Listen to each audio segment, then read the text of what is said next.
দলের একটা কমিটি বিদ্যমান আছে, সেটা কাউন্সিলের মাধ্যমে হয়েছে।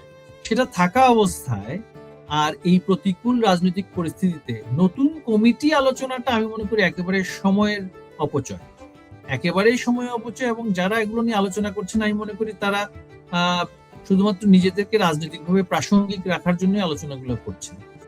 সেই কমিটির কাজ কি হবে? সেই কমিটিতে কারা থাকবে? যে যাকেই রাখবেন তিনি হয় কারাগারে, নয় আত্মগোপনে, নয় দেশের বাইরে। তো এই কমিটিতে কোনো মূল্য নেই, তাই না? তো যে কমিটি আছে তারাই বা কি করছে? তারা যতটুকু করছে এর চেয়ে বেশি কে কি করবে? কি করছে? তারা কি করেছে গত 20 মাসে? তারা কি করেছে?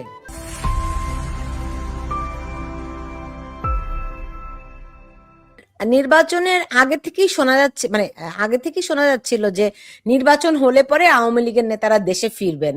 তারপরে শোনা গেল ঈদের পরে দেশে ফিরবেন। তো ঈদের আগে পরে মিলিয়ে আমি ব্যক্তিগতভাবে অনেকের কথাই জানি যারা দেশে ফিরেছেন। এই বিষয়ে দলের সিদ্ধান্তটা কি, যে আপনারা এই যে মানে যারা ফিরেছেন তারা কি দলের সিদ্ধান্তে ফিরেছেন নাকি ব্যক্তিগত উদ্যোগে ফিরেছেন? সেটাও আমি মন্তব্য করতে পারবো না। আমি দলের কি সিদ্ধান্ত সেটা সম্পর্কে এই মুহূর্তে আমার কাছে সুনির্দিষ্ট কোনো তথ্য নেই। শেখ হাসিনা তো প্রকাশ্যই মানে প্রকাশ্য বলতে তিনি দায় মুক্তি এবং তার যে সমস্ত বক্তব্য আসে সেখানে তো তিনি বলছেন যে সবাইকে দেশে ফিরতে বলেছেন এবং আপনাদের আপনি সঙ্গে আমাদের সিনিয়র লিডারশিপের সাথে কথা বলতে পারেন। জি, এটা নিয়ে সিনিয়র লিডারশিপের সাথে কথা বলতে পারেন, এই বিষয়ে আমার মন্তব্য করার এখতিয়ার নেই। আচ্ছা, ওকে। আর একটা জিনিস আমরা শুনতে পাচ্ছি আপনাদের বিভিন্ন রকম কমিটি হচ্ছে। কি কমিটি হচ্ছে? দেখুন, কমিটি কি হচ্ছে না হচ্ছে সেটা অনেক উচ্চ পর্যায়ের আমাদের দলের ভেতরে যে নীতি নির্ধারণী পর্যায়ে আছে সেগুলোর উদ্দেশ্যে সেগুলো আলোচনা হবে। সুতরাং এখানে আমার মন্তব্য করাটা সঠিক হবে না। তবে যেটা ব্যক্তিগতভাবে আমি একটা জিনিস মনে করি যে যেখানে দলের সাংগঠনিক কার্যক্রম নিষিদ্ধ করে রেখেছে অবৈধভাবে, এবং আমাদের একটা বিশাল জনগোষ্ঠী এখন কিন্তু কারাগারে, আমাদের সব নেতারা হয়তোবা কারাগারে নেই, বেশিরভাগ সিনিয়র লিডার কিন্তু আমাদের কারাগারে আছে। আমাদের নেত্রী দেশের বাইরে আছেন, অল্প কয়েকজন নেতা আসলে দেশের বাইরে আছেন। একটা অংশ ইউরোপ আমেরিকাতে আছে, একটা অংশ পার্শ্ববর্তী দেশ সমূহে আছেন। তো সেই ক্ষেত্রে দেশের বাইরে থেকে বা কারাগারে থেকে বা আত্মগোপনে থেকে সেখানে সাংগঠনিক কার্যক্রম পরিচালনা করার তো আসলে যায় না, তাই না?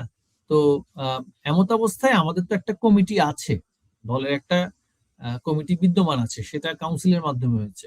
সেটা থাকা অবস্থায় আর এই প্রতিকূল রাজনৈতিক পরিস্থিতিতে নতুন কমিটি আলোচনাটা আমি মনে করি একেবারে সময়ের অপচয়, একেবারেই সময় অপচয়। এবং যারা এগুলো নিয়ে আলোচনা করছেন আমি মনে করি তারা শুধুমাত্র নিজেদেরকে রাজনৈতিকভাবে প্রাসঙ্গিক রাখার জন্য আলোচনাগুলো করছেন। হ্যাঁ, আপনি বাস্তবে যদি ভাবেন যে আপনি সুলতানা রহমান, আপনাকে এখন আওয়ামী লীগের একটা বড় পদ দেওয়া হলো, যদি আমি জাস্ট কথাই বলছি যে জয়েন্ট সেক্রেটারি বানিয়ে দেওয়া হলো, তো আপনি ব্যক্তিগতভাবে সেই পদটা পাওয়ার পরে সরকারের যেহেতু সাংগঠনিক কার্যক্রম নিষিদ্ধ করে রেখেছে, আপনি তো দেশে নামার সাথে সাথে গ্রেফতার হবেন, তাই না? আপনি গ্রেফতার হয়ে কারাগারে চলে যাবেন, তাহলে আপনাকে আমি সেই কমিটিতে নতুন করে নাম দিয়ে আমার লাভটা কি হলো? দলেরও কোনো লাভ হবে না, আপনারও কোনো লাভ হবে না, কর্মীদেরও কোনো লাভ হবে না। তো সেই ক্ষেত্রে এই মুহূর্তে কমিটির আলোচনা হচ্ছে সময় অপচয় করা। আর আমাদের মূল যে আমাদের টার্গেট, যে কর্মীদের মুক্তি, সেইটা না করে এখন এগুলো আমি মনে করি একেবারে বাজে আলোচনা, অপ্রাসঙ্গিক, অসাংগঠনিক আলোচনা। কমিটি কমিটি করে কি হবে? সেই কমিটির কাজ কি হবে? সেই কমিটিতে কারা থাকবে? যে যাকেই রাখবেন তিনি হয় কারাগারে, নয় আত্মগোপনে, নয় দেশের বাইরে। তো এই কমিটিতে কোনো মূল্য নেই, তাই না? এগুলো আলোচনা করে অনেকে যারা করছে আমি মনে করি ব্যক্তিগত স্বার্থে করছে, নিজেদেরকে প্রাসঙ্গিক রাখার জন্য করছে। আর এটা একটা অভ্যাসবশত অনেকে আছে যে সামাজিক যোগাযোগ মাধ্যমে বিপ্লবী সাজতে চায়, নিজের দলের নানান ধরনের সমালোচনা করে নিজে বিপ্লবী সাজতে চায়। আওয়ামী লীগের মধ্যে এই টেন্ডেন্সিটা একটু বেশি আমাদের দলের মধ্যে, যে আপনি দেখবেন বিএনপি, জামাত ইসলামী 17 বছর দেশে তারা রাষ্ট্র ক্ষমতায় ছিল না, একটা নেতা কর্মীরা আপনি খুঁজে পাবেন না কেউ তাদের দলের, তাদের নেতৃবৃন্দের, তাদের সরকারের সমালোচনা করেছে, একজনও খুঁজে পাবেন না। ঠিক আছে? তো এই যে বিষয়টা, আমাদের মধ্যে একটা অতিমাত্রায় গণতন্ত্র আছে দলের ভেতরে, সমালোচনার জায়গাটা বেশি, আলোচনাটা বেশি, সেটা থাকবে। ব্যবসা স্বাধীনতা যেহেতু বেশি আমাদের, সেটা থাকবে। তবে আমি ব্যক্তিগতভাবে মনে করি এটা একটা ওয়েস্ট অফ টাইম এই আলোচনাটা করা। তো কমিটি আপনি কাকে দিবেন, কাকে দিয়ে করাবেন, সে কি কাজ করবে, সে কিভাবে পরিচালনা করবে সাংগঠনিক কার্যক্রম, তো এগুলো তো ইউজলেস কনভারসেশন, তাই না? ইউজলেস আপনার মানে ডিসকাশন। তো যে কমিটি আছে তারাই বা কি করছে? তারা যতটুকু করছে এর চেয়ে বেশি কে কি করবে? কি করছে? তারা কি করেছে গত 20 মাসে? তারা কি করেছে? তারা কি করছে, আমরা কর্মী হিসেবে সেখানে আমাদের কর্মীরা তাদের সাথে তারা সংযুক্ত আছেন, আলোচনা করছেন, কর্মসূচি দিচ্ছেন, যোগাযোগে আছেন। আপনার কর্মীরা তো সিনিয়র অনেক নেতা কি যারা কমিটিতে আছেন তাদেরকে মানতে রাজি নয়।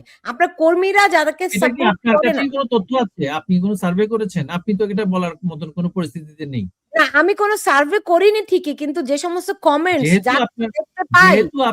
কমেন্টস দিয়ে তো একটা রাজনৈতিক দল কমেন্টস দিয়ে চলে না। সামাজিক যোগাযোগ মাধ্যমে কে কি কমেন্টস করলো সেটা দিয়ে চলে না। আমাদের একটা অর্গানাইজেশনাল ডিসিপ্লিন আছে, সেটা দিয়ে আমাদের দল চলবে। কে কি বললো, কমিটি যে হুর হুর করে তাসের ঘরের মতো ভেঙে পড়েছে সেইগুলোর মূল্যায়ন করা, এই ধরনের পরিস্থিতিতে এর আগে দল কখনো পড়েনি। তো ভেঙে পড়েছে নাকি দাঁড়িয়ে আছে, আওয়ামী লীগ দল হিসেবে এখনো যে টিকে আছে, সেটাও তো আমি বলবো যে এই কমিটির কার্যক্রমের কারণে টিকে আছে, তাই না?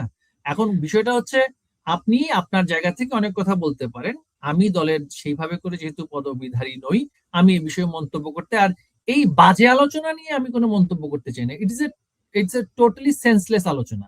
তারা যদি কিছু নাও করে, নতুন কেউ তো কিছু করার সুযোগ নেই, তারা যদি চেয়ারে বসেও থাকে সেটারও যতটুকু ইফেক্টিভ মূল্য আছে, নতুন কাউকে দিয়ে তো কিছুই হবে না। ফেসবুকে যারা বসে বকবক করছে, আলোচনা করছে, তারা কি করবে?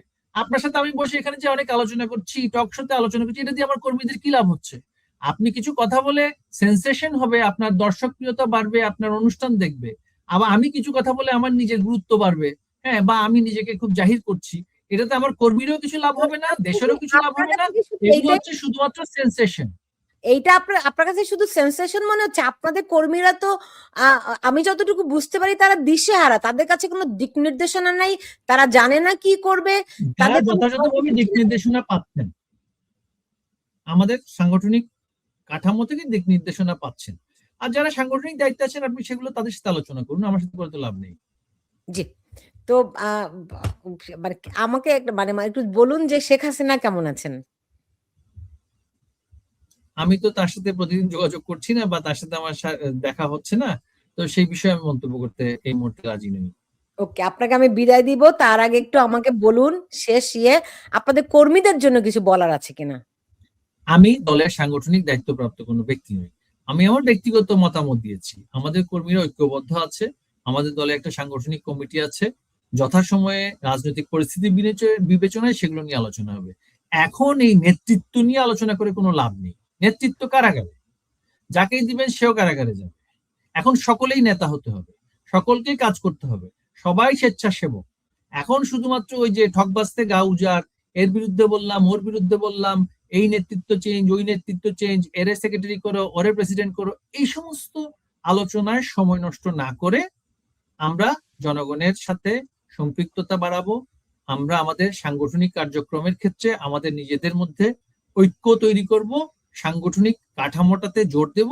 আর সামাজিক যোগাযোগ মাধ্যমে অযথা ওই আমার প্রতিপক্ষ রাজনৈতিক দলের সৃষ্টিশীল গ্রহণযোগ্য সমালোচনা না করে নিজের সমালোচনা করে টাইম নষ্ট করব না, এটাই হচ্ছে আমার অনুরোধ থাকবে।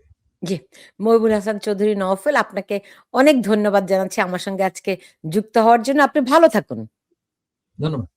জি, দর্শক, এই ছিল আমার এখনকার আয়োজনে। আপনারা যে যেখানে আছেন সবাই ভালো থাকুন সেই প্রত্যাশা রেখে আমি আজকের মতো বিদায় নিচ্ছি। সবার জন্য অনেক অনেক শুভকামনা।